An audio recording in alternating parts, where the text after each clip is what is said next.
So it taught me so much about pacing, about being able to give 100% and yet still having something left over. I mean, you're doing five, and I did an outdoor show. I was doing 5 to 8 shows a day in, 90-degree weather, going, how would, but I was in show business, I didn't care, which is why, those are the jobs the young kids take. But it is such a learning process, and it really, really did teach me. And I then went on to do a cruise ship for about a year. I was a singer on a cruise ship, very, very young, very young. But again, I was learning. I was learning about professionalism. I was learning about, what I can and can't do, how to maintain my voice, how to maintain my body, how to, show up and participate in 3 or 4 shows a day or a night. And then from there, I went to dinner theater and then to New York. But, that was sort of my path. But every step along the way, I was learning. And if there's anything I try to teach the kids that I mentor, is that you participate in every.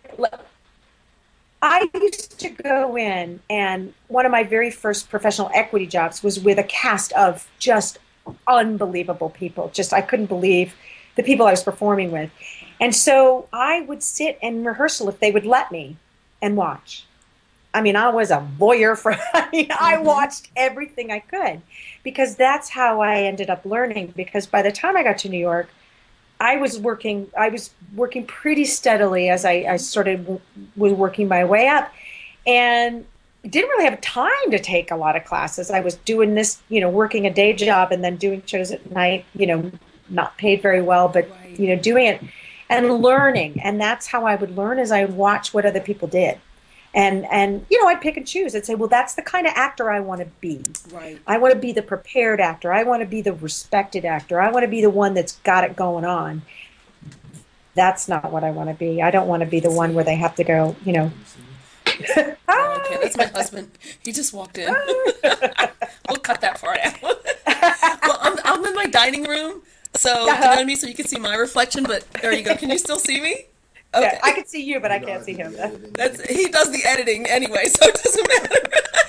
That was random. It was like this little head. I may keep me in.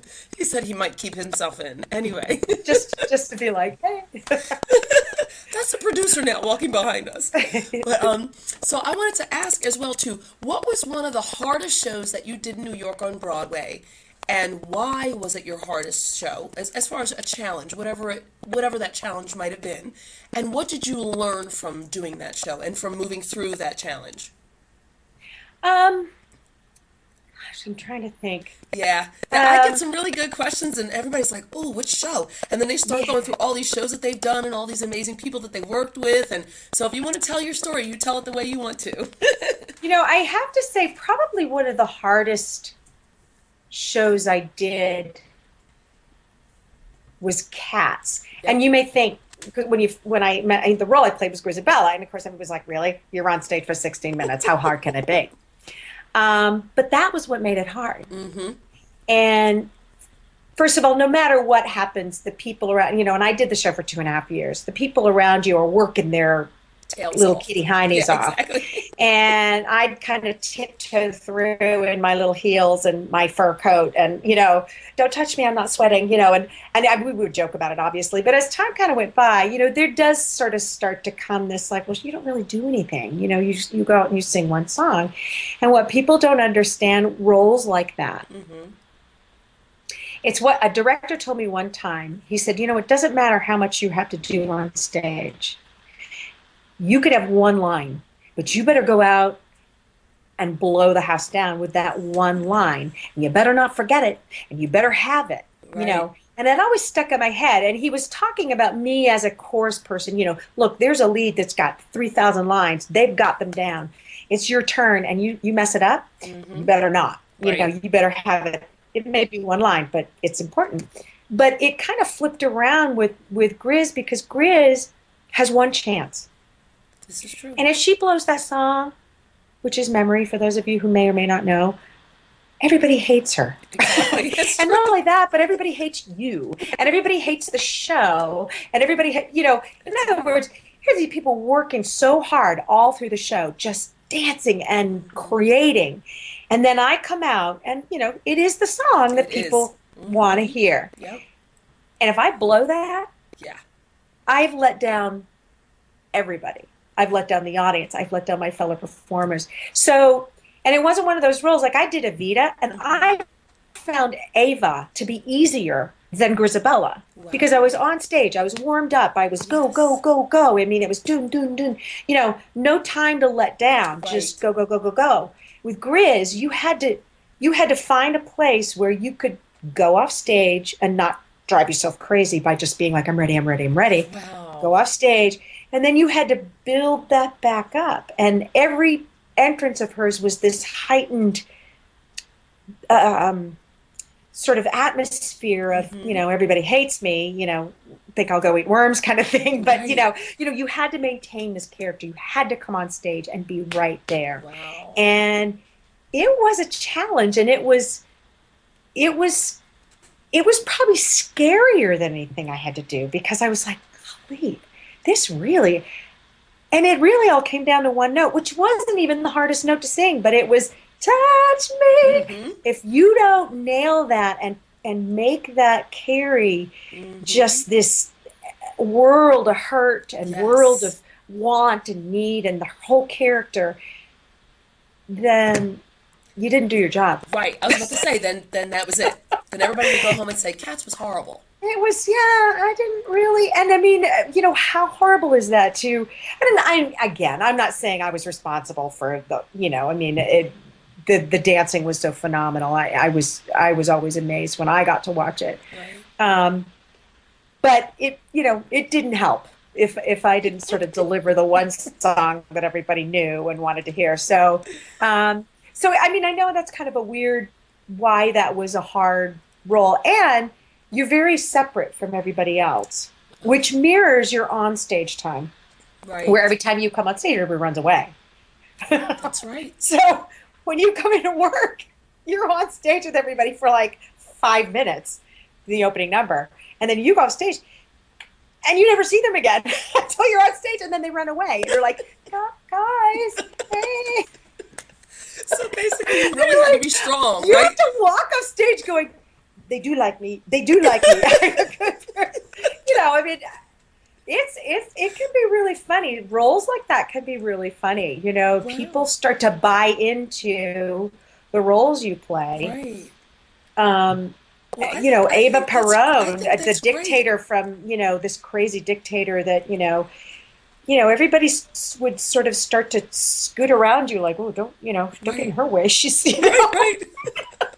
you guys really, I'm not a dictator. I play one on stage. Exactly. But, It's me. It's Jerry. Right? yeah, it's funny. But I mean, in a way that's good. In a way, everybody's buying into the reality that you've created. Exactly. Which is good. But it can be hard. And for young actors, that can be very hard to deal with.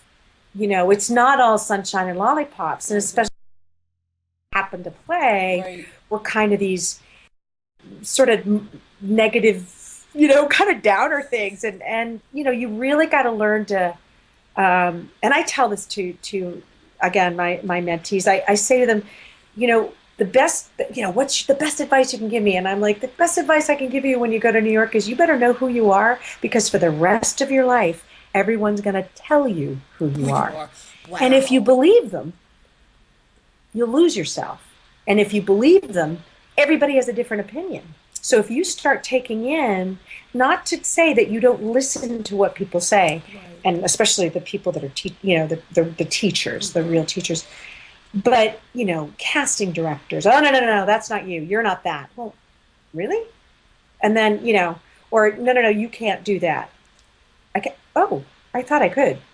If you start listening to that. So I'm like, especially when they're still in school, I'm like, you guys really start exploring who you are and what you want and where you want to be and how you want to be. Because if you go out there and you're just kind of You know, it's such a fine line. You want to be a sponge because you want to absorb Yes. the learning. You want to learn, but you know that you don't want to absorb the opinions and the stuff that's, you know, that is just people sort of. It's quicker to say put somebody in a box and shuffle them to the side. Definitely. You know? That's true. That's true. Thank you so much, because that was going to be my next question, but you pretty much already answered it. I was going to ask you, Oh, and maybe, you know what, we will do this. I would like to just do two.